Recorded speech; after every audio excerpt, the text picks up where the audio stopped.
All right, so we got a fun video here. Essential Craftsman did a video this past Saturday, it don't matter, middle of June 2024, concerning whether or not a contractor should be purchasing a new truck. And he goes on to saying how stupid it is to buy these new big wheels and put it on a credit card. And a lot of the stuff he said in there is accurate, but I have a lot of different takes on a lot of this stuff. So Harley's got some questions and he's got some input too. He's going to ask me my questions of things that Essential Craftsman said about a contractor. Essentially the way I took it, he's already been in business year, 2 years. He's wanting to buy a newer truck or a new truck, and he was basically slapping him down saying, you know, pump the brakes on it. You know, you probably should be staying with an older truck. So essentially that's what it is, right? Yeah. Okay. I mean, first question we got here is, chrome won't get you home. Is he talking about trim level or wheels and tires? Because he didn't reference that in the beginning. So we're going to go with trim level on a truck. So will more chrome on your truck get you home? Well, I actually didn't even like when he said that, because that's like something I'd always hear. Some guy, there's always one guy at a job site that has all these sayings, and that's apparently he picked it up. So I'm going to be a little, chrome won't get you home. Well, I don't know. So with the chrome, he brought up about the wheels and tires. Actually, I think Harley's coming up with some additional questions here. He brought up about the tires and wheels. And I got to tell you, I have a different perspective on this. No, I don't agree with putting them on credit cards. I do agree with that. That's stupid. But a lot of people, and my opinion's changed here, a lot of people would kind of dig on a contractor for kind of making their truck nicer or whatever. And, you know, that other video I did about having pride in your work. I think that somewhat has to do with it. Now, he made the statement it's all vanity and fair. I don't know if I'd necessarily go with that, because I can actually speak from a neutral position there, because we don't have a fancy vehicle. I did have a new 1-ton, and it was sitting in the drive most of the time, so we ended up selling it. It wasn't getting used.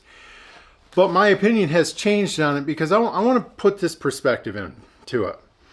If a business owner has a storefront and they remodel that storefront, they're putting new windows in, totally change the front, most people would walk by and they'd be like, cool.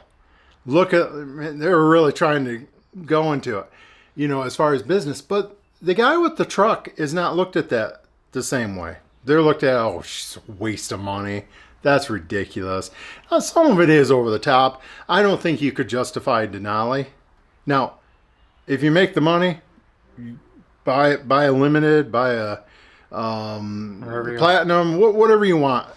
You know, that's your own thing. But from one contractor to another, I can't tell you.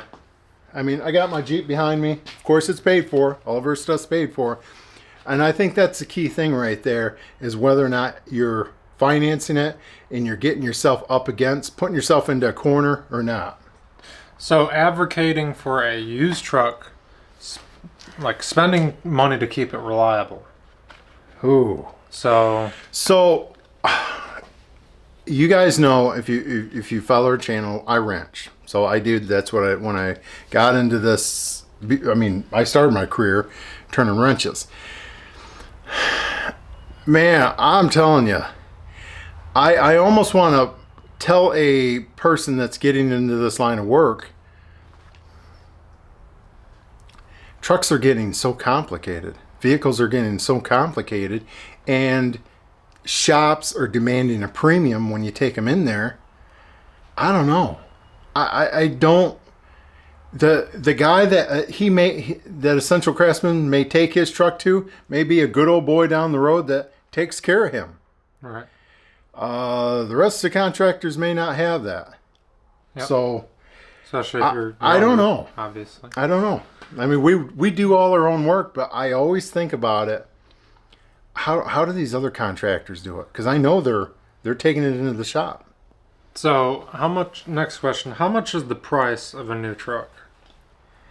Oh, you're talking about because he said 85,000. Yep. Okay, I love how these numbers are thrown around. Everyone's always throwing around, and actually, it's went from 85 now it's up to 105 or whatever. Okay, let's compare the truck that he has. He has a standard cab, 350. Standard cab, 350, manual transmission, diesel. And I think it may have air conditioning, maybe power locks. That's it. Okay, let's price that identical truck. Not a 450, not a crew cab, not any of those additionals. Let's compare a 350 with the Power Stroke with a manual. I'm not even sure if you can get that truck. Standard cab. How much does that truck cost? One thing I want to clarify. His is a dually, which we're going to touch on this in the next question. His is a dually, but you can actually haul more with a single wheel. Current day, 350. The load rating is higher. Even though it has an extra set of tires on the older one, the newer one has a higher towing rating. I don't know. If you got a modern day dually, you're talking... Okay. No. Rates there. You're talking about a newer single. Yes, I'm saying you don't You're have to talking about price... a straight truck compared to his dually. That's right. You don't have to you're price a 100%. modern day dually. You don't even have to go that far. You can price a standard wheel, which brings the price That down. is a quite really bit. good point. And if you stay to that standard cab, you can haul more because that's Right. what they're all rated off is standard cabs. Yeah. For the most part, long box. That's a really good point. And you're not losing your capacity by going to a crew cab.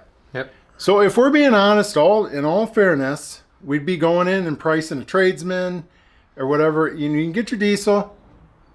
No, none of the bells and whistles. Yeah. All right. So the next question is... hold on here. Essential Craftsman referenced. He's like, get you a used truck. Don't spend so much money on trying to get something new and get you a piece of equipment. Yeah, and he bought a new excavator. So I got to be honest, I kind of fall into that same camp as to what I've done. But what I think is interesting is he was able to justify a new excavator, but he could not justify the new truck because he was talking about depreciation of the truck. And I say he's blowing smoke on that. One thing he did mention is depreciation on equipment is huge. he did say he did say it doesn't matter if you don't have to buy new. He just so happened to buy new essentially, but you could buy a used piece of equipment. He never said what did he say that? Yeah, he kind of glossed okay. over it. He didn't stick on it very long. But he got all the bells and whistles on that. There's Kubota. other And YouTubers closed cabs, and my argument would be, well, go ahead. You're going to be in that truck probably a lot more time. That's right. So why not put the money into the truck, what you're going to be in, and buy an open cab excavator or track loader, something you're not going to be in very often. Unless you're a grading I guess excavation. But if you're in that all the time, that's something totally different. Right. Essential Craftsman's not in his all the time. Exactly. We have an excavator, so we can speak from this fact. We actually have the same size as what he has. Yeah, I like the new equipment. Would I buy new? For how much we use it now? No. The used one gets us by all we need. But Well, okay. Yeah, So what I was go trying ahead. to say is there's other YouTubers that say they, for their scenario, bought the new truck and rent their equipment because they find it more reasonable to own the newer truck because their downtime working on their previous trucks, they were working on their used trucks so much that it didn't justify owning those because you're working on it versus owning a relatively newer truck. And again, they're hauling heavier stuff, a D2, D3 cat dozer. You could do that with an older truck, but especially in our state, you can't do that. Even if you got your CDL, you can't do that. Yeah, I'm glad he brought that up. There's two things that's coming to my mind right now. One is when we picked up one of our dump trailers, the guy that owns that trailer sales has a dump. He has a dump truck. He runs on the side, or actually he had several fairly new ones. And he made the statement to me. He says, yeah, he says, matter of fact, he says, I used to get pulled over by DOT all the time.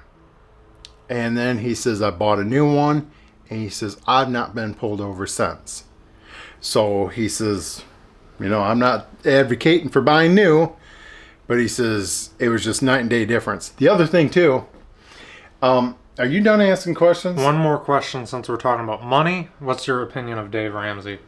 Oh, I do need to talk about that, but I want to touch on one thing because we got a couple funny things here. All right. Don't let me forget. Okay. Okay. So we started out with a junk truck. We had a nice half ton. It was okay. I mean, it was pretty nice, but it wasn't brand new. And then we had a 3/4 ton GMC, and he makes a statement in there. Essential Craftsman does that. It just needs to be reliable enough to get you to and for, back and forth to work. Well, that GMC was horrendous to look at. And I remember one particular job, I went, of course, did the estimate in the half ton, and very nice looking truck. And of course, when we showed up, we took the blue GMC that had some rust on it, had a little bit of northern cancer going on. And I remember the homeowner, he looked out when we pulled in, and he's like, whoa. He said, where are you? I said, that's us right there. And he says, oh. He says, I like your other truck better. And he wasn't the only person that said something. So it does matter to homeowners what you're bringing into their drive. And he reminded me earlier about oil spots in the driveways. Yeah. If you're working for Darren, if you're working for Confident Solutions, there will be no oil spots on our clients' driveways. Yep. So you're either going to be pulling cardboard as soon as you get there, or you're parking out at the street. You're not coming on a job. Okay, so the last one Harley brought up was Dave Ramsey. And I definitely got several opinions on there. There's two main ones. Essential Craftsman was the one that recommended him in that video. And if you're trying to get out of debt, build financial wealth, yes, I understand. But we're talking about for contractors. We're not talking about Dave Ramsey giving advice for people. Dave Ramsey is not a cheerleader for contractors. He is not. If having listened to him for 5 to 6 years and repeatedly, whatever, I'm tripping off there, people that have called in asking for advice, he always asks, who gave quotes on this? And he says, did the contractor show up in a nice truck? Because he says, you want to find a contractor that's just driving a piece of junk. He said, they're the ones that's going to give you the work. They're the ones that's going to get you the job done cheap. And that's not from our perspective. And the reason why I'm saying is I would not even hire them as a sub. The contractor that Dave is talking about, I would not hire them as a sub. And I would argue, out of all the homes that Dave has had built, I bet he didn't hire them either. Right. Now, maybe I'm wrong. There's two things you got to understand with Dave. One is his financial side, and I understand why he's giving that advice. But he's a realtor too. And realtors want everything done as cheap as they can because what is attached to the house really does not affect them. Just the whole transaction making you feel all warm and gooey inside and whatever you want to say. That is what Dave is. He is a glorified realtor. He is. That's what he started out as.